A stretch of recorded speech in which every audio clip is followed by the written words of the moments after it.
Ngayong Miyerkules ng Abo, sinisimula natin ang panahon ng Kwaresma bilang paghahanda sa misteryo ng Pasko, ang pagpapakasakit, kamatayan at muling pagkabuhay ni Jesus.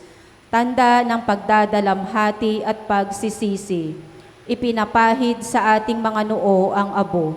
Subalit, itong tanda ng pagsisisi ay dapat na samahan ng tapat na pagbabalik loob ng metanoia o ng pagbabago ng isip at puso. Umaasa tayo sa kabutihan at awa ng Diyos sapagkat batid nating hindi sapat ang sarili nating kakayahan na magbagong buhay. Magsitayo po tayo.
Sa ngalan ng Ama, ng Anak at ng Espiritu Santo, ang pagpapala ng ating Panginoong Jesucristo, ang pag-ibig ng Diyos Ama, at ang pakikipagkaisa ng Espiritu Santo, naway sumainyong lahat. At sumaiyo rin. Mga minamahal na kapatid, welcome sa ating banal na pagdiriwang. Sinisimulan natin ngayon ang panahon ng Kwaresma.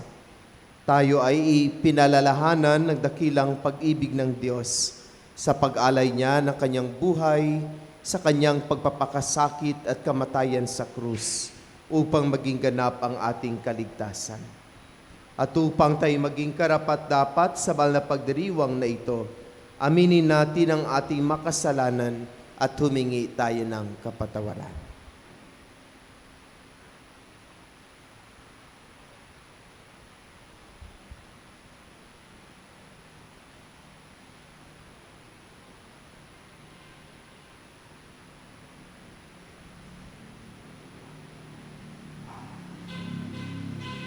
Manalangin tayo.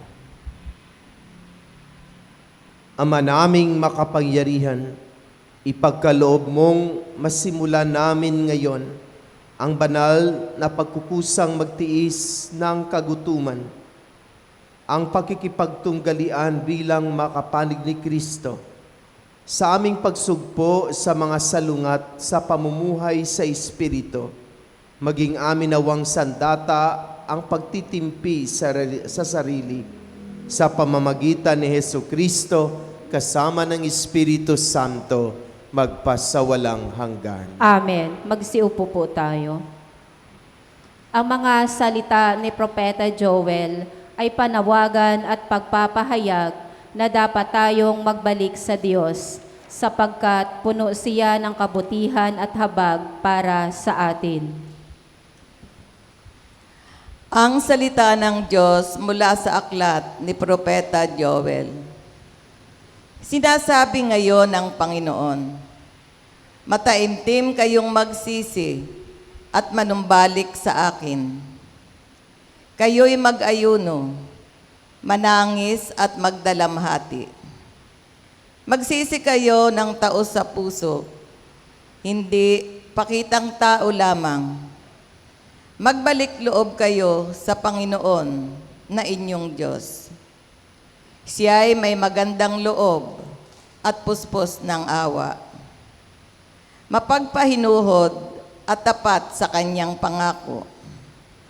Laging handang magpatawad at hindi magparusa. Maaring lingapin kayo ng Panginoon at bigyan ng masaganang ani. Kung magkagayon, mahahandugan natin siya ng haing butil at alak. Ang trompeta ay hipan ninyo sa ibabaw ng bundok ng Siyon. Iutos ninyo na mag-ayuno ang lahat. Tawagin ninyo ang mga tao para sa isang banal na pagtitipon. Tipunin ninyo ang lahat, matatanda't bata, pati mga sanggol at mga bagong kasal. Mga saserdote, kayo'y tumayo sa pagitan ng pasukan at ng dambana. Manangis kayo't manalangin ng ganito. Mahabag ka sa iyong bayan, O Panginoon. Huwag mong tulutang kami hamakit pagtawanan ng ibang mga bansa at tanungin, nasaan ang inyong Diyos? Pagkaraan, ipinamalas ng Panginoon na siya'y nagmamalasakit sa kanyang bayan. Ang salita ng Diyos. Salamat sa Diyos.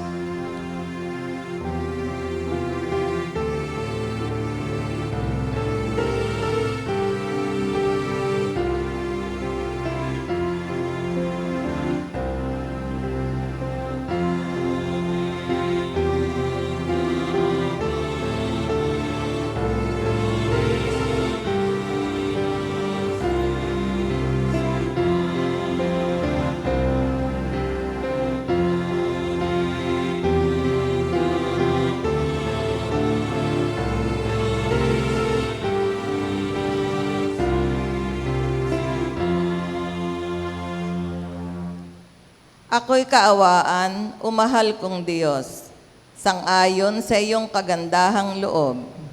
Mga kasalanan ko'y iyong pawiin, ayon din sa iyong pag-ibig sa akin. Linisin mo sana ang aking karumhan, at ipatawad mo yaring kasalanan.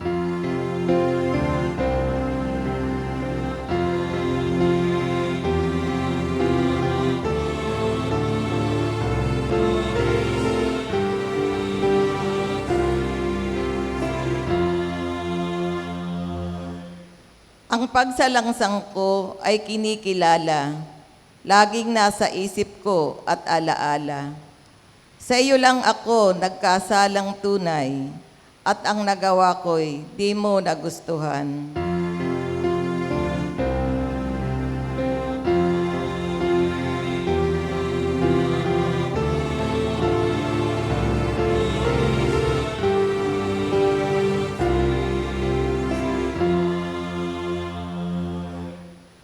Isang pusong tapat sa aking likhain. Bigyan mo, O Diyos, ng bagong damdamin. Sa iyong harapay, huwag akong alisin. Ang Espiritu mo ang papaghariin.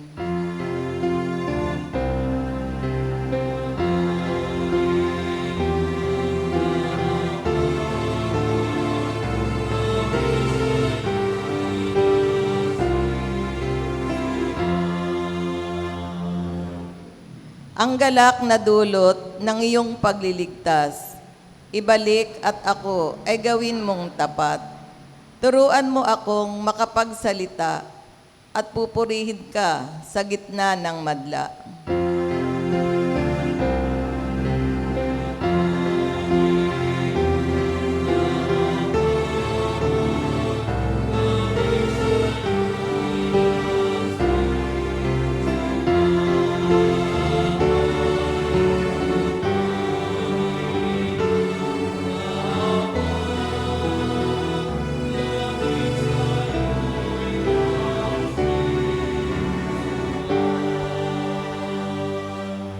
Si Jesus ang biyaya ng Diyos na nagligtas sa atin sa kasalanan. Ang Kwaresma ang panahon kung kailan dapat tayong higit na mapalapit kay Jesus na tagapagligtas ng sangkatauhan. Tinatawag tayo ni San Pablo na malugod nating tanggapin ang kaligtasang handog ng Panginoon. Ang salita ng Diyos mula sa ikalawang sulat ni Apostol San Pablo sa mga taga-Korinto. Mga kapatid, ako'y sugo ni Kristo. Parang ang Diyos na rin ang namamanhik sa inyo.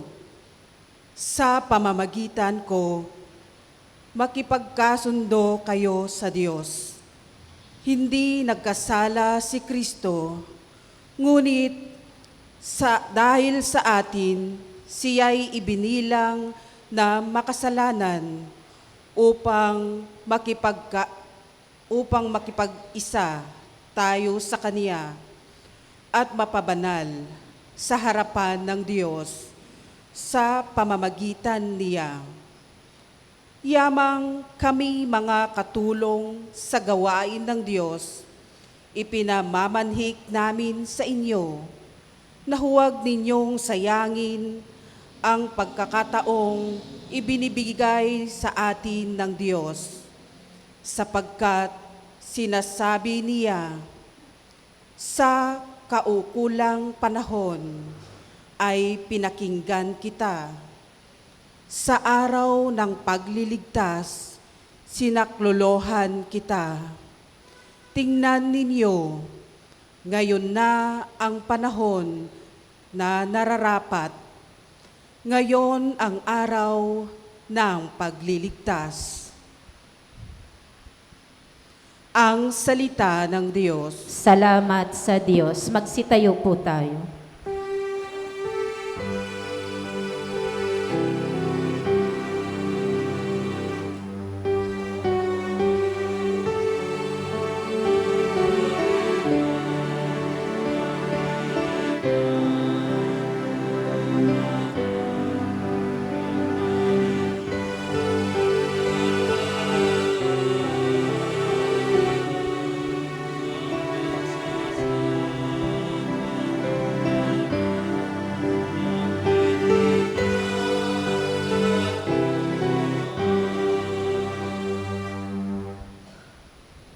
Kapag ngayoy napakinggan ang tinig ng poong mahal, huwag na ninyong hadlangan ang pagsasakatuparan ng mithin niya't kalooban.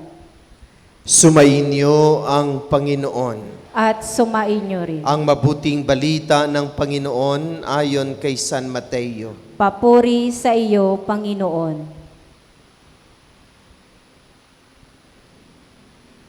Noong panahong iyon, sinabi ni Jesus sa kaniyang mga alagad, "Pag-ingatan ninyo na huwag maging pakitang tao lamang ang paggawa ninyo ng mabuti. Kapag ganyan ang ginawa ninyo, wala kayong matatamong gantimpala buhat sa inyong amang nasa langit. Kaya nga kapag naglilimos ka, huwag mo nang ipagmakaingay ito, katulad ng ginagawa ng mga mapagpaimbabaw doon sa sinagoga at sa mga lansangan.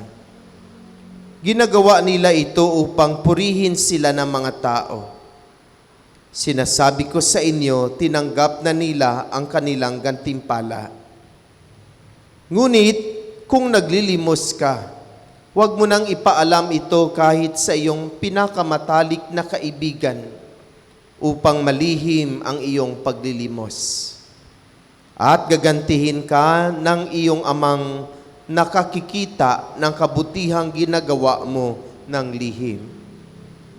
At kapag nananalangin kayo, huwag kayong tumulad sa mga mapagpaimbabaw. Mahilig silang manalangin ng patayo sa mga sinagoga at sa mga panulukang daan upang makita ng mga tao. Sinasabi ko sa inyo, tinanggap na nila ang kanilang gantimpala.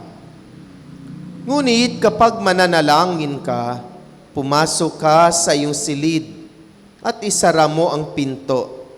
Saka ka manalangin sa iyong amang hindi mo nakikita at gagantihin ka ng iyong amang nakakikita ng kabutihang ginagawa mo ng lihim. Kapag nag-aayuno kayo, huwag kayong magmukhang malungkot tulad ng mga mapagpaimbabaw. Hindi sila nag-aayos upang malaman ng mga tao na sila'y nag-aayuno. Sinasabi ko sa inyo, tinanggap na nila ang kanilang gantimpala. Kapag ikaw ay nag-aayuno, mag-ayos ka ng buhok at maghilamos upang huwag mapansin ng mga tao na nag-aayuno ka. Ang iyong amang hindi mo nakikita, ang siya lamang nakaalam nito. Siya na nakakikita ng kabutihang ginagawa mo ng lihim ang gaganti sa iyo. Mga minamahal na kapatid, ang mabuting balita ng Panginoon. Pinupuri ka namin, Panginoong Heso Kristo. Magsiupo po tayo. Magandang umaga po sa lahat. Sa umagang ito, tayo ay nagkakasama-sama at nagkakatipon-tipon upang simulan na natin ang panahon ng Kwaresma. Iniwanan muna natin ang karaniwang panahon ng liturhiya ng ating simbahan. At pumapasok tayo sa panahon ng Kwaresma. Ano itong panahon ng Kwaresma?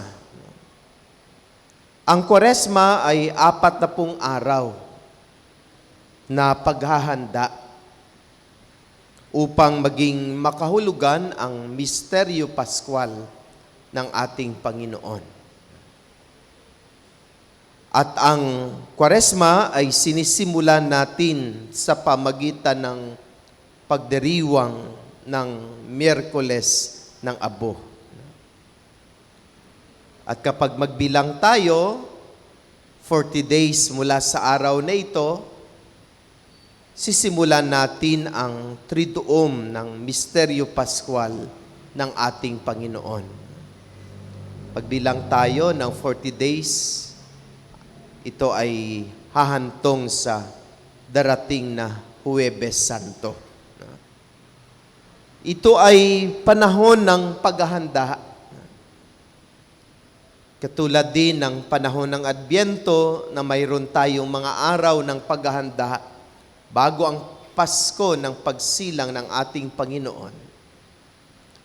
Ang Kwaresma ay panahon din ng paghahanda upang maging makahulugan ang pagdiriwang natin ng misteryo paskwal ng ating Panginoon.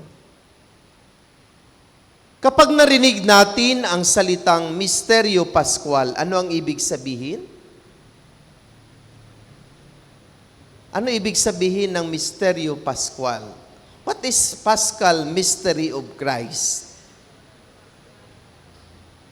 Nakalimutan na ninyo, tinuro ko na ito taon-taon. Ang misteryo paskwal ng ating Panginoon ay ang kaniyang pagpapakasakit, ang kaniyang kamatayan, at ang kaniyang muling pagkabuhay. Diba sa misa, pagsabi natin na, let us proclaim the mystery of Christ. Ano ang sagot ninyo? Christ has died, Christ is risen, Christ will come again. At kapag narinig natin ang misteryo paskwal, ito ay ang pagpapakasakit, kamatayan, at muling pagkabuhay ng Panginoon. Bakit pinaghahandaan natin ito? Dahil sa misteryo paskwal ni Jesus, ipinapaalaala sa atin kung gaano niya tayo kamahal, kung gaano niya tayo inibig. Di ba, ang Pasko ng pagsilang ng Panginoon ay tungkol sa pag-ibig. For God so loved the world that He sent, that He gave His only begotten Son. Ang misteryo Pascual din pala ay tungkol sa pag-ibig. Pinakamataas na pagpapahayag ng pag-ibig ng Diyos sa atin. Na ang Kanyang pag-ibig sa atin na hindi lang basta sinabi niya, I love you 3 times a day. Hindi lang niya tinutugunan ng ating makahilingan at mga panalangin, kundi ang Kanyang pag-ibig ay Kanyang ipinahayag sa pamagitan ng Kanyang pagpapakasakit, sa Kanyang mga pagsakripisyo, sa Kanyang pag-alay ng Kanyang buhay, sa pagpapatulo niyang pawis, luha at dugo, at higit sa lahat ang pag-alay ng Kanyang buhay sa pamagitan ng Kanyang kamatayan. Ganun tayo minahal ng Diyos. Ganun kadakila ang pag-ibig ng Diyos sa atin. Kaya binibigyan tayo ng 40 araw na paghahanda upang maging meaningful, upang maging makahulugan ang pagdiriwang natin ng misteryo Pascual ng ating Panginoon. Mga minamahal na kapatid, hindi pala basta-basta ang pag-ibig ng Diyos sa atin. Ganun niya ipinahayag at ipinakita ang pag-ibig sa atin sa pamagitan ng Kaniyang mga pagpapakasakit at pagsakripisyo, sa pamagitan ng pag-alay niya ng Kanyang buong buhay sa atin. At sinisimulan natin ang panahon ng Kwaresma sa pamagitan ng pagdiriwang natin ng Miyerkules ng Abo. Tayo ay papahiran mamaya ng abo sa ating noo. No? Bakit sa noo? Bakit hindi sa pisngi? Bakit hindi sa dibdib? Bakit hindi sa makamay? Bakit dito talaga ilagay? Bakit dito talaga ipahid ang abo? Bakit dito sa ating ulo? Sana para hindi natin makakalimutan. Para tumatak sa ating isipan ang krus. At ang krus ay simbolo ng pag-ibig ni Jesus. So ibig sabihin, ang Miyerkules ng Abo ay muling pagpaalaala sa atin ng pag-ibig sa atin ni Jesus. At bakit krus? Bakit formang krus ang ipinapahid sa ating noo? Bakit hindi heart? Bakit hindi check? Bakit krus ang ipapahid sa ating noo? Bakit hindi dito sa pisngi? Bakit hindi dito sa bibig? Bakit dito talaga ilagay sa ating noo ang tanda ng krus? Upang hindi natin makakalimutan ang dakilang pag-ibig ng Diyos sa atin. Na tayo ay pinalalahanan kung paano at gaano tayo minahal ng Diyos. At dahil ipinapaalaala sa atin ang pagmamahal ng Diyos, ito ay paanyaya sa atin na tayo ay magbalik loob sa Kanya. Para bagang sinasabi sa atin, anak, mahal ka ng Diyos. Magbalik loob ka. Pagsisihan mo na ang iyong mapagkakamali. Talikdan mo ang makasalanan.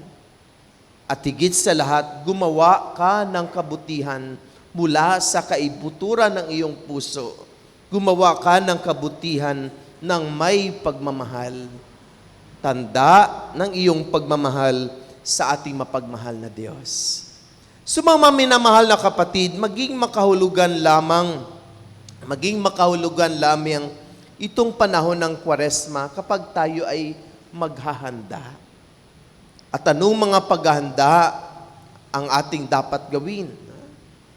Tayo ay pinalalahanan na itong panahon ay panahon ng pagsisisi, panahon ng pagbabalik loob, panahon ng paggawa ng kabutihan, panahon ng pagsasakripisyo at pag-aalay ng buhay para sa kabutihan ng iba. Naway sa pamagitan ng banal na misang ito, mulit-muli tayo ay pinaalalahanan kung gaano tayo minahal ng Diyos. Walang makahigit sa pag-ibig ng Diyos sa atin. At walang makapaghihiwalay sa pag-ibig ni Kristo sa atin. Ganun kadakila ang kanyang pagmamahal sa atin. Ibinigay niya ang kanyang buhay, nagpakasakit, nagsakripisyo at namatay siya sa krus dahil tayo ay kanyang iniibig. Walang kaduda-duda ang pag-ibig ng Diyos sa atin. Ang kanyang pag-alay ng kanyang buhay, ang kanyang pagpapatulo ng kanyang dugo sa krus ay pahayag kung gaano niya tayo minahal. Sana ang Diyos ay ating mahalin din. Magbalik loob tayo sa Kanya. Magsisi at magingi tayo ng kapatawaran sa lahat ng ating makasalanan. Magkaroon sana ng pagbabago ang ating mga isipan at ang ating mga puso. At sana anuman ang mayari sa ating buhay ay huwag nating kalimutan ang Diyos. Ay huwag nating iiwanan ang Panginoon. Bagkus siya'y ating mamahalin katulad ng kanyang pagmamahal sa atin. Amen. Magsitayo po tayo.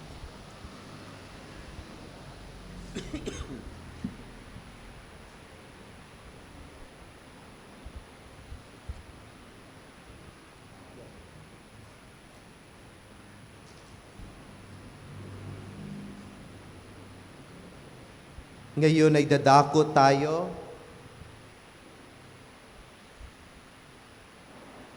Dadako tayo sa pagbabasbas at paglalagay ng abo sa ulo.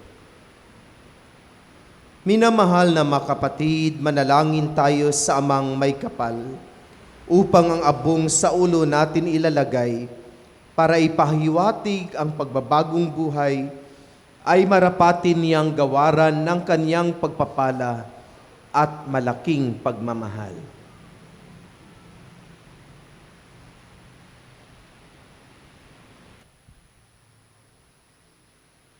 Ama naming mapagpatawad, kinukupkup mo at itinatampok ang umaamin sa kasalanan at ikinalulugod mo ang nagbabagong buhay.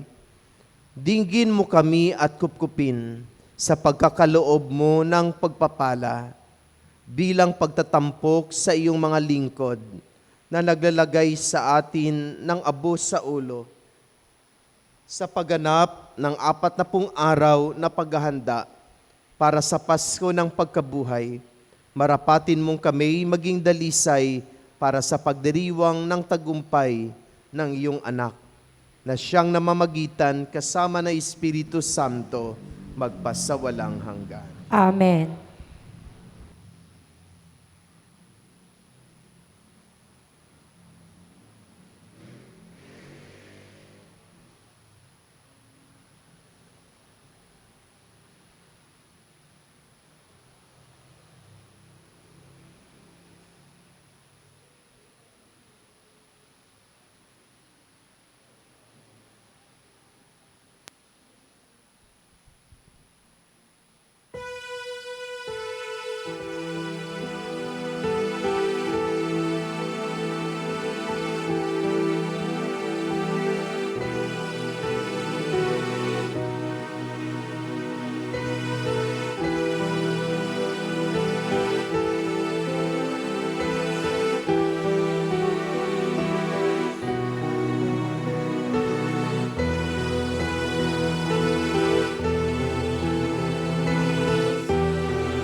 Magsitayo po tayo.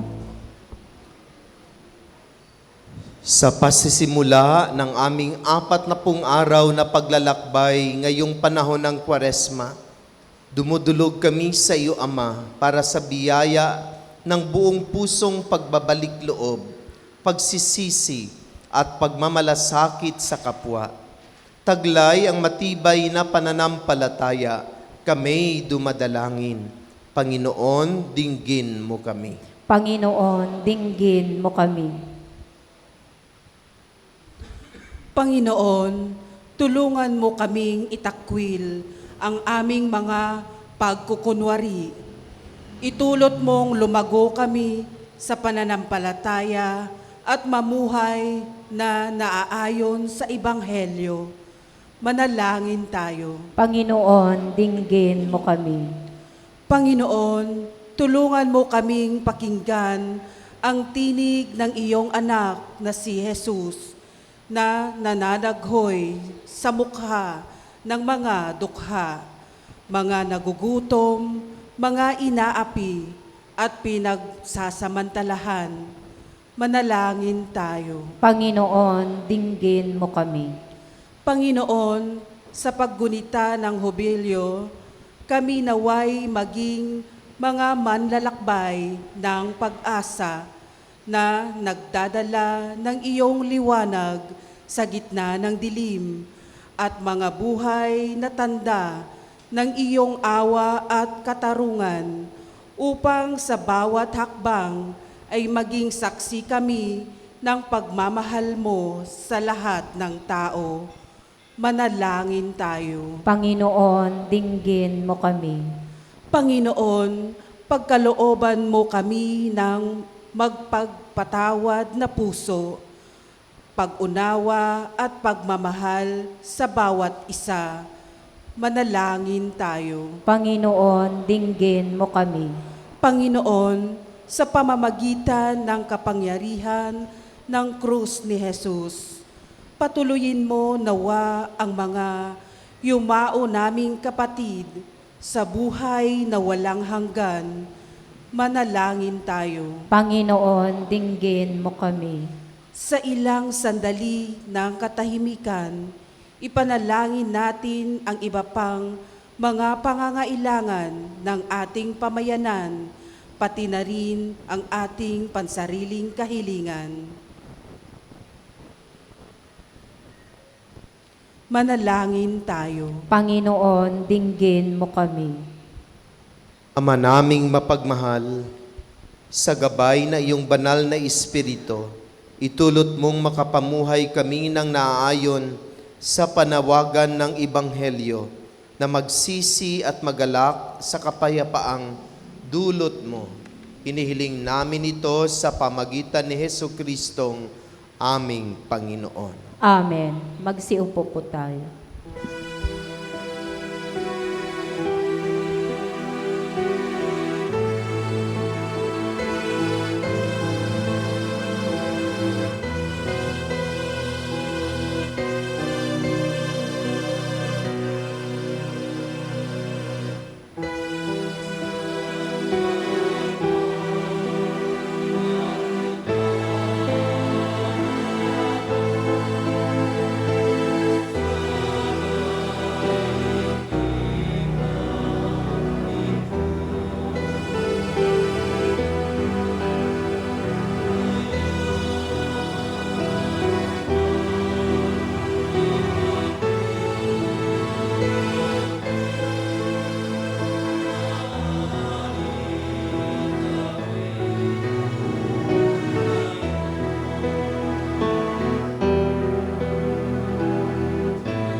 Magsitayo po tayo.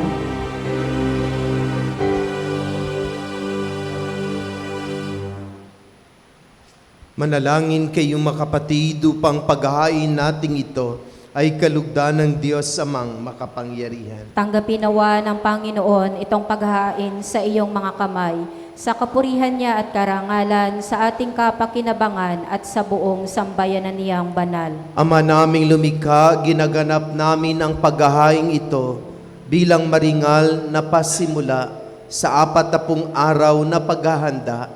Ang aming kusang pagtitiis at pagmamalasakit ay makapagdalisay nawa sa aming masasamang hilig upang kami pagindapating makinabang sa iyong anak na para sa amin nagpakasakit bilang aming tagapamagitan kasama ng Espiritu Santo magpasawalang hanggan. Amen. Sumainyo ang Panginoon. At sumaiyo rin. Itaas sa Diyos sa inyong puso at diwa. Itinaas na namin sa Panginoon. Pasalamatan natin ang Panginoon na ating Diyos. Marapat na siya ay pasalamatan. Ama naming makapangyarihan, tunay nga marapat na ikaw ay aming pasalamatan sa pamamagitan ni Hesukristo na aming Panginoon. Sa aming kusang pagtitiis ng hirap, tinulungan mong aming maitumpak ang kinamihas ng pagsalungat sa pananagutang iyong iniatas. Sa aming pagtulad sa anak mong mahal na nagpakasakit para sa amin, ang pagsisikap na may iyong kinalulugdan at ang pagpapakabuti na may iyong ikinararangal. Kaya kaisa na maanghel na nagsisiawit ng papuri sa iyo na walang humpay sa kalangitan, kami nagbubuni sa iyong kadakilaan.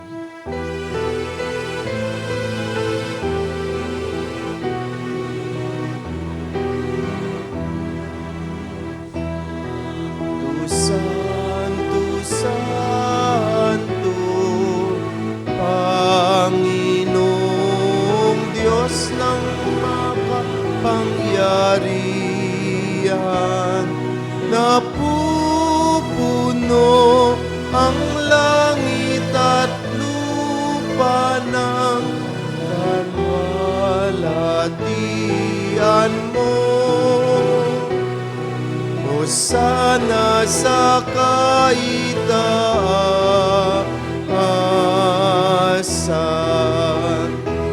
pinagpalang naparirito sa ngalan ng Panginoon. Hosana sa kaitaasan.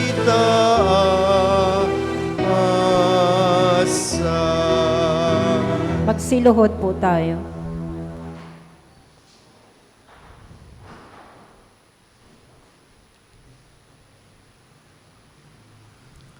Ama naming banal, ikaw ang bukal ng tanang kabanalan. Kaya't sa pamamagitan na iyong Espiritu, gawin mong banal ang mga kaloob na ito, upang para sa amin ay maging katawan at dugo ng aming Panginoong Hesukristo. Bago niya pinagtiis ang kusang loob na maging handog, hinawakan niya ang tinapay, pinasalamatan kaniya. Pinagati-hati niya iyon. Iniabot sa kaniyang mga alagad at sinabi, "Tanggapin ninyong lahat ito at kanin. Ito ang aking katawan na ihahandog para sa inyo."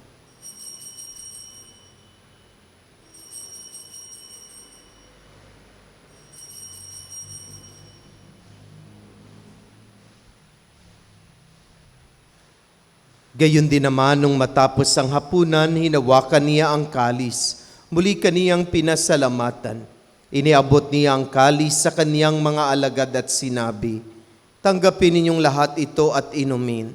Ito ang kalis ng aking dugo, ng bago at walang hanggang tipan. Ang aking dugo na ibubuhos para sa inyo at para sa lahat sa ikapagpapatawad ng mga kasalanan. Gawin ninyo ito sa pag-alaala sa akin."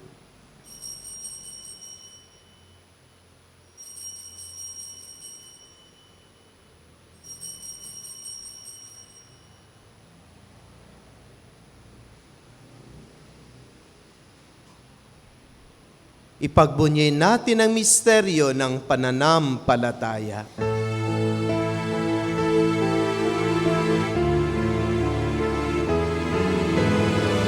Si Kristo ay namatay. Si Kristo ay nabubuhay. Si Kristo ay babalik sa wakas ng panahon. Ama, ginagawa namin ngayon ang pag-alaala sa pagkamatay at muling pagkabuhay ng iyong anak. Kaya tinialay namin sa iyo ang tinapay na nagbibigay buhay at ang kalis na nagkakaloob ng kaligtasan. Kami nagpapasalamat dahil kami iyong minarapat na tumayo sa harap mo para maglingkod sa iyo. Isinasamo namin kaming magsasalo-salo sa katawan at dugo ni Kristo ay mabuklod sa pagkakaisa sa pamamagitan ng Espiritu Santo. Ama, lingapin mo ang iyong simbahang laganap sa buong daigdig. Puspusin mo kami sa pag-ibig kaisa ni Francisco na aming Santo Papa, ni Pablo Virgilio na aming Obispo at ng Tanang Kaparian. Alalahanin mo rin ang makapatid naming nahimlay na may pag-asang sila'y muling mabubuhay, gayon din ang lahat ng mga pumanaw. Kaawaan mo sila at patuloyin sa iyong kaliwanagan. Kaawaan mo at pangidapatin kaming lahat na makasalo sa iyong buhay na walang wakas, kaysa ng mahal na Bereng Maria na ina ng Diyos, ng kaniyang kabiyak ng puso si San Jose, kaysa ng mga apostol at ng lahat ng mabanal na namuhay dito sa daigdig ng kalugod-lugod sa iyo. May pagdiwang nawa namin ang pagpupuri sa ikararangal mo sa pamamagitan ng iyong anak na aming Panginoong Heso Kristo. Sa pamamagitan ni Kristo, kasama niya at sa Kanya, ang lahat ng parangal at papuri ay sa iyo, Diyos Amang makapangyarihan, kasama ng Espiritu Santo, magpasawalang hanggan.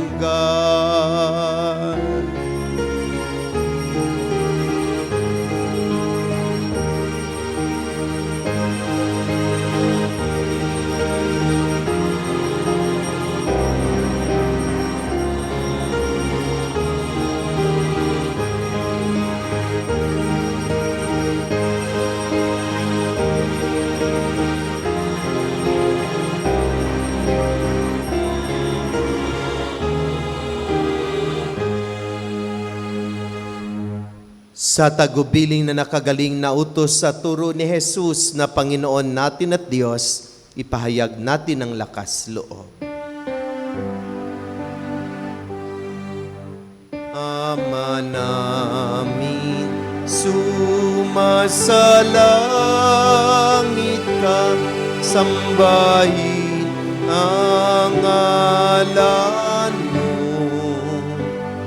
Mapasa amin ang kaharian mo, sundin ang loob mo dito sa lupa para ng sa langit. Bigyan mo kami ngayon ng aming kakanin sa araw-araw, at patawarin mo ang aming mga sala para ng pagpapatawad namin sa nagkakasala sa amin, at huwag mo kami pahintulot sa tukso at iadya mo kami sa lahat ng masama. Hinihiling namin kami adya sa lahat ng masama, pagkalooban ng kapayapaan araw-araw, iligtas sa kasalanan at ilayo sa lahat ng kapahamakan, samantalang aming pinanabikan ang dakilang araw ng pagpapahayag ng tagapagligtas naming si Jesucristo.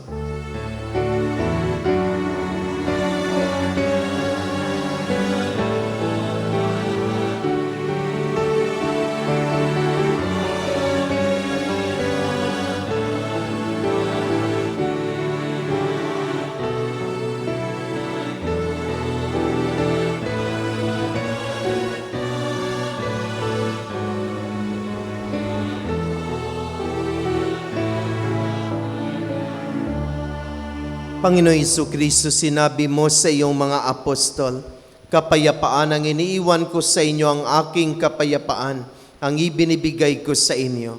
Tunghayan mo ang aming pananampalataya at huwag ang aming mga pagkakasala. Pagkalooban mo kami ng kapayapaan at pagkakaisa ayon sa iyong kalooban, kasama ng Espiritu Santo, magpasawalang hanggan. Amen. Ang kapayapaan ng Panginoon ay laging sumainyong lahat. At sumaiyo rin. Magbigayan tayo ng kapayapaan sa isa't isa. Peace be with you.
Magsiluhod po tayo.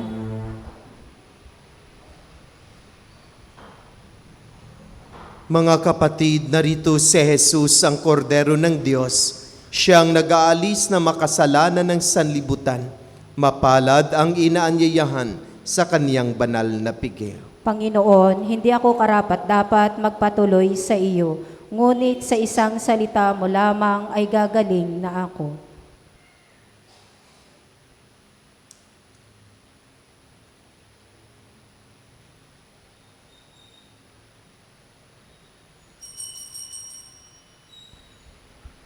Magsiupo po tayo.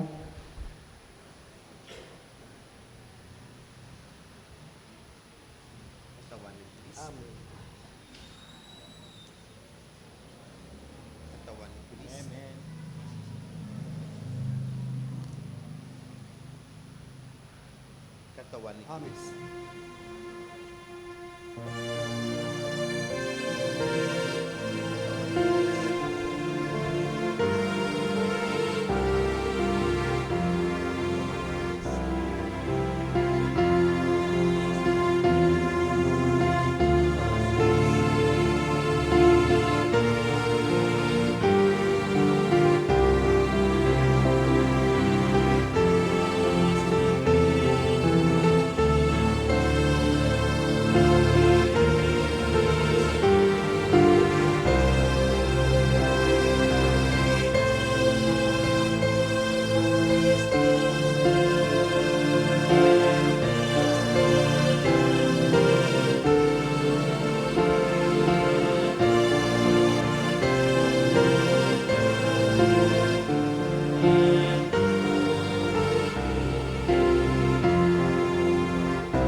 Magsitayo po tayo.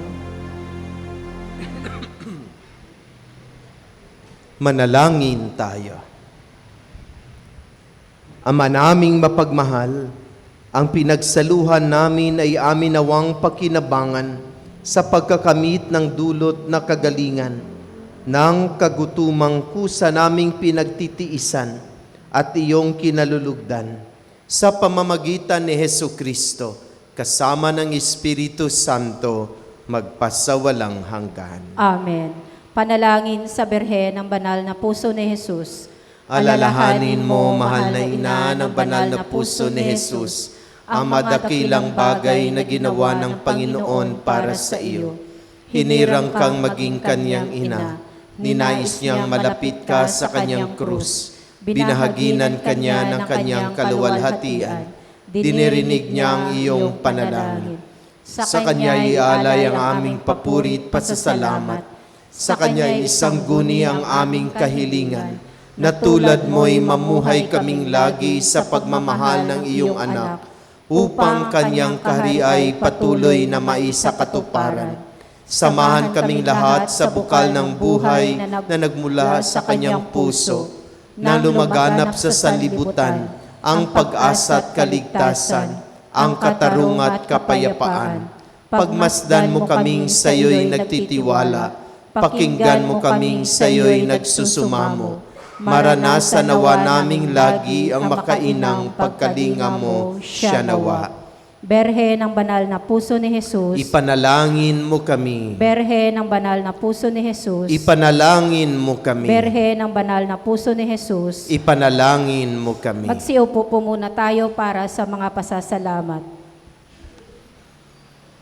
Pasalamatan po natin ang lahat ng mga tumulong sa paglilingkod, ang music ministry, lay Eucharistic ministers, ministry of altar server, ministry of ushers, greeters, and collectors, ministry of lectors and commentators, social communication ministry para sa ating FB live streaming, sa atin pong naririto ngayon at sa nanguna sa ating banal na pagdiriwang, Reverend Father Sammy Patriarca MEC. Maraming salamat po at magsitayo po tayo. Ditong panahon ng Kwaresma, wala muna tayong palakpak sa pagdiriwang natin ng banal na misa. No? Kasi inanyayahan tayo na magtitika, magsisisi at magbalik loob sa Panginoon. Siyempre kapag nagsisisi, wala namang namamalakpak. No? So, iwasan muna natin sa loob ng panahon ng Kwaresma ang mamalakpak sa loob ng banal na misa. Sumainyo ang Panginoon. At sumaiyo rin. Yumuko kayo at tingin ang pagpapala ng Diyos. Ama naming mapagpala, nilingap mo ang iyong bayan kahit may makaanib na lumilikha ng landas. Ipagkaloob mo ang pasyang magbagong buhay sa tanan upang ang lahat ay maging lalong matapat sa pagsunod sa iyong kalooban sa pamagitan ni Hesukristo kasama ng Espiritu Santo magpasawalang hanggan. Amen. At pagpalain kayo ng makapangyarihan at mapagmahal na Diyos, ang Ama, ang Anak at ng Espiritu Santo. Amen. Naialay ng ating banal na misa, humayo kayong taglay ang pag-ibig at kapayapaan ni Kristo. Mahal tayo ng Diyos, magbalik loob tayo sa Kanya. Salamat sa Diyos.